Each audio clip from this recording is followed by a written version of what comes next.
Abakunzi ba Axiya Vibes TV, iteka ryawe, iteka ryanje, iteka ryacu, ukwemera kuvyara ubuzi, ni Mama Nyishu, ndabagumbiriye amahoro y'umwami wacu abane namwe. Nizere ko ari impore, umwe wese ahari, kandi ijambo ry'Imana riratubwira ngo dushime muri vyose. Nanje ndameze neza, ndagarutse ngo tuganire kwa rya jambo ry'Imana, rya soko ry'ubuzima, rya tanguriro ry'ubwenge, rya rindi nyene rya jambo ridufasha kubaho, ridufasha kwegereza ubwami, kuko twavyemera twarekaga, turi ingenzi turatambuka. Rero ikizotugezayo si kindi, nuko tuzoba mw'ijambo ry'Imana, nuko tuzemerera Imana kubana natwe, hama kugira ngo tugereyo. Rero ntabarambiye tugiye gusoma amajambo y'Imana yanditse muri Matayo 15. Indanzi y'amajambo iravuga ngo Yesu akiza umukobwa w'umunyakananikazi. Ngo Yesu arahava aja ahegereye muri Tiro n'i Sidoni. Umunyakananikazi ava mu ntara yaho aratakamba ati, ngirira ikigongwe, ngirira imbabazi se mugenzi, mwana wa Dawidi, umukobwa wanje afashwe nabi na dayimoni. Nawe ntiyamwishura ijambo na rimwe. Abigishwa biwe baza kuri we baramwinginga bati, murungike, kuko agenda aradusemerera inyuma. Arabishura ati, sinatumwe ku bandi atari ku ntama zazimiye z'inzu ya Isirayeli. Amushikiriye aramufukamira ati, ntabara se mugenzi. Aramwishura ati, si vyiza kwabira umutsima w'abana ukawuterera utubwa. Nawe ati, nkako mugenzi, kuko utubwa natwo twirira utuvunguka dukorokera munsi y'ameza ya ba nyenetwo. Buno Yesu aramwishura ati, ukwizera kwawe ni kwinshi nyina wanje, bikubere nk'uko ugomba. Umukobwa wiwe aca arakira ako kanya. Uyu mumama yarantangaje. Uyu mumama yarazi uwo ariko arabwira, kandi nawe ubwiwe yarazi ico arondera. Aramubwira ati, mugenzi, naho Yesu yagerageje umva ubwa mbere yaramuvugishije, hanyuma ngo Yesu ngo arinumira, ngo ntiyagira ngo ica mwishura. Wa mumama ntiyacitse intege ngo ace asubira inyuma ngo yivumbure, oya. Ariko yararamirije, yarabandanije, yagumye abandana, aguma amukurikira, aguma agenda, naho yari yamuciye intege, naho yari yamubwiye ati, naho yari yacecetse nako. Burya rero hako umuntu akwihorera yopfuma avuga. Burya umuntu avuze sico kimwe nuko aba yacecetse, ariko ngo yaranumye, hama ubundi nawe arabandanya. Abatumwa bari kumwe baramubwira ati, dukuri murungika agende. Uwo muntu agenda aradusakuriza, uwo muntu agenda araturenza urwamo, uwo muntu nta kuntu murungike musubiza inyuma. Yesu ngo arabishura ngo je ngo natumwe ngo kubazimye ngo b'inzu ya Isirayeli. Peut-être uyo muntu ngira ngo ntiyari mu nzu ya Isirayeli, ngira ngo niko nobivuga, niko jewe nabitahuye. Ariko wa mumama arabandana, wa mumama arabandanya. Namye ndibaza, jewe nawe ni ryari tubandanya, ni ryari turamiriza mu gihe biba vyanse, mu gihe biba vyagoranye, wowe ukavuga ati, uko biri kose jewe ndabandana, uko biri kose jewe ndabandanya gushika ndamushikiriye, jewe nzokomeza kurondera umwami uko biri kose. Kubera ko hari igihe natwe mu buzima bwacu bishika agaceceka, hari igihe natwe mu buzima bwacu bishika akinumira, hari igihe ugerageza kudodora, ukagerageza guhamagara, ukagerageza iki na kiriya, ariko akinumira. mbega wewe uca wifata gute, mbega wewe uraramiriza urabandanya. Hari abantu baba bari kumwe n'Imana bakagerageza inzira z'Imana, ariko kubera yuko iki na kiriya kitagenze neza, iki na kiriya kitagenze uko ashaka, ugasanga uwo muntu arabivuye akavuga ati jewe iyo Mana kuva aho nayironderereye, iyo Mana kuva aho nayikoreye, iyo Mana kuva aho nayihamagariye, iyo Mana jewe ndayishaka ko ibi na biriya, ariko ntiyigera inyitaho, ntiyigera inyitaba, umengo ntinyumva, umengo umuntu akabivamo. Ariko uyu mugore ngo arabandanya. Nukuri vyampaye kwiyumvira, mbega jewe ndabandanya, mbega wewe uriko urabandanya, mbega niba hariho imirimo wakora urabandanije kuyikora canke warigumuye warayiretse? Imana idufashe cane. Paulo yavuze ngo jewe ngo ndakomeza ngo ariko ngo simpusha kubera yuko nzi. Ubundi nibwira ngo twebwe ntabwo tuzi ibyo tuba turimwo, ntabwo tuzi ibyo tuba turiko turarondera, ntabwo tuzi uwo muntu mbega tukurikiye ninde, mbega tumushaka kwiki, mbega bimeze gute. Nibwira ngo dupfa gusa kugenda. Nico gituma iyo duhuye n'ibiduca intege bitoyi gusa, iyo uhuye n'umuntu akaguca intege, iyo uhuye n'umuntu akaguha amakuru atariyo, iyo uhuye n'umuntu akakubwira ibintu bidatomoye, nibwira ngo nico gituma ucohagarara, kuko quelque part ntabwo uri objectif. Donc warahagurutse mugabo ntabwo uzi, umva ubundi nukubandana gushika ku kanyuma. Uyu mumama rero arakomeza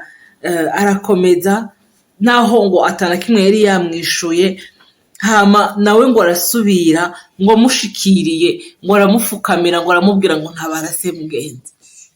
Iyumvire gushikira umuntu ukamubwira ngo ntabara se mugenzi, ukagashirako ari wa muntu wasemereye kuva kera, ari wa muntu wahamagaye kuva kera, atahindukiye ngo akwitabe, ataco yakwishuye, ariko wewe yakomeje gahunda ziwe, wowe ukakurikira gusa, ariko ngo amushikiriye ngo aramubwira ngo ntabara se mugenzi. bisaba kwihangana, bisaba kubuzi ico urondera. Hanyuma nyene ngo aramubwira ngo mushikiriye ngo aramufukamira ati ntabara se mugenzi, nawe aramwishura ngo si vyiza ngo kwabira umutima w'abana ukawuterera utuka. Basha Yesu arishura inyishu. Sinavuga ngo yarishura kuko uko yarari runo musirikwari arishura shaho. Ibaze wewe ugiye umushaka kubutabazi, ibaze uragwajije, ibaze nimbwira ngo niyo espoir ya nyuma ufise, mugabo uramushikiriye agaca kubwira yuko indya z'abana biwe atarizo gutera utuka. Mu yandi majambo yaramwisakabwa. Kwa mugore ntiyishofye, ntiyivumbuye kumwe twe tumeze. Turafise ukuntu twivumbura, turafise ukuntu rusha twisanzaza, ariko wa mugore aramubwira ati nkako mukunzi, atariko n'utubwa natwo dutoragura ibyasigaye, dutoragura utuvunguka twasigaye ngo dukorokera munsi y'ameza ya nyenetwo. Haravuga ati naho noba ndakabwa kawe, naho ndakabwa kawe, uko biri kose ndatoragura utwo tuvunguka, mugabo tuvunguka twasigaye ku meza ya databuja, ku meza ya data. Icompa tukagira uwo mutima, icompa tukagira umutima wo kumira ku Mana, tukagira uwo mutima wo kumva ko uko biri kose Yesu aradukunda, uko biri kose Yesu azotugirira neza, uko biri kose Yesu aratwitayeho, uko biri kose turafise umurengezi, turafise umukunzi, turafise inshuti. Peu importe ibintu byose yo gucishamwo, ntacyo bitwaye naho ubona umengo yakwinumiye, kuko urashobora kumuhamagara vy'ukuri ukumva yihoreye. Ntacyo bitwaye naho ubona umengo yakwihoreye, ariko wumve umufitiye icizere, umve uvuga ati uko biri kose Yesu arankunda. Yesu ngo aramwitegereza, ngo aramwishura ngo kwezera kwawe ni kwinshi nyina wanje. icoma je nawe tukagira ukwizera, icoma je nawe tukamugirira icyizere, tukamugirira confiance, tukumva yuko uko biri kose peu importe ariko araducisha uko bimeze ariko aradukunda kandi turuwiwe. Iyumviro arakwishyuye iyo nyisho, arakwisakabwa, ariko aho kwivumbura, aho gucika intege, wa mama aramubwira ati kukaba nkako. Ni ukuvuga ngo yarazi uwo ariko arabwira, yari afise conscience y'uwo bari kumwe, yarazi amahirwe yagiriwe yo kumushikira, yo kumubwira. Yaravuga ati uko biri kose ubwo namushikiriye uyu sinza kumuva imbere uwo sinza kumuva imbere ndumuhombe. Yaravuga ati uko biri kose nashikiriye umugabo w'abagabo, nashikiriye umuvyeyi mwiza, nashikiriye umukunzi atari bundeke gutyo, ariko atari bunyumvire ubusa, ariko ari bunyumve kandi ari bungirire neza. Wewe Kristo umufata nkande? Wewe Kristo umuha ikibanza cagote? Wewe Kristo iyo ubona atariko arakwishura ibijanye n'ivyo wewe ushaka wifata gute? Data arakunda umuntu afise umutima uciye bugufi.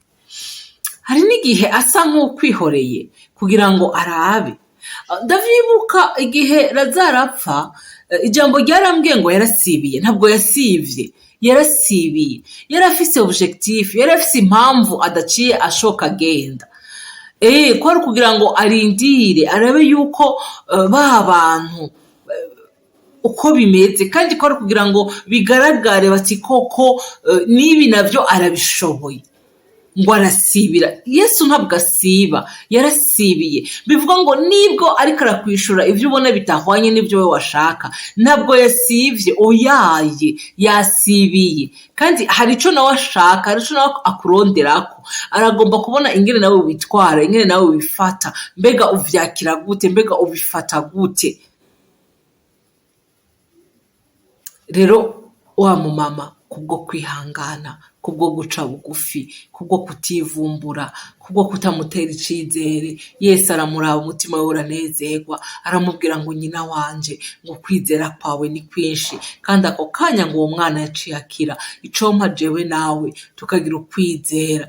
Jambo ryarambwiye ngo iyaba ngo kwizera kwanyu gukungana n'agatete ngo kasinapa, ngo mwobwira imisozi ngo haguruka, imisozi ikababisira ikagenda. Ariko twebwe ntitugira ukwizera, twebwe ntiturafise ukuntu tumeze, twebwe turafise ukuntu duhugumbwa, twebwe turafise ukuntu ndashobora kwizera ko Imana ikiza koko yarangijije ingwara, ariko bikaranira kwizera ko Imana itanga akazi kubera ko maze igihe kinini mu bushomeri.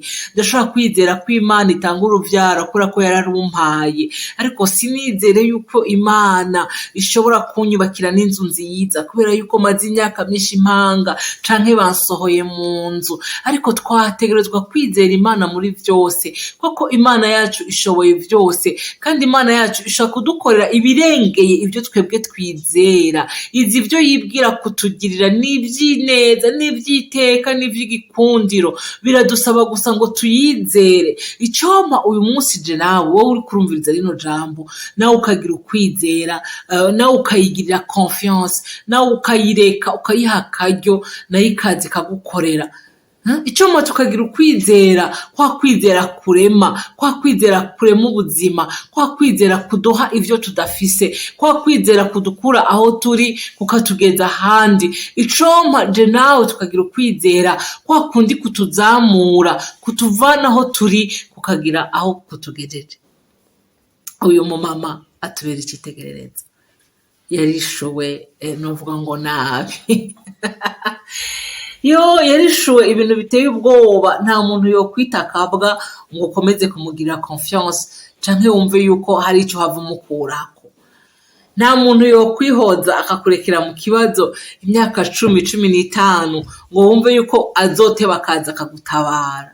Ariko ico nico dusabwa, tuyizere, tuyigirire icizere, tuyigire confiance, hama tuyirekere umwanya wayo. Igihe nicagera izotugirira neza. Shalom, shalom, shalom.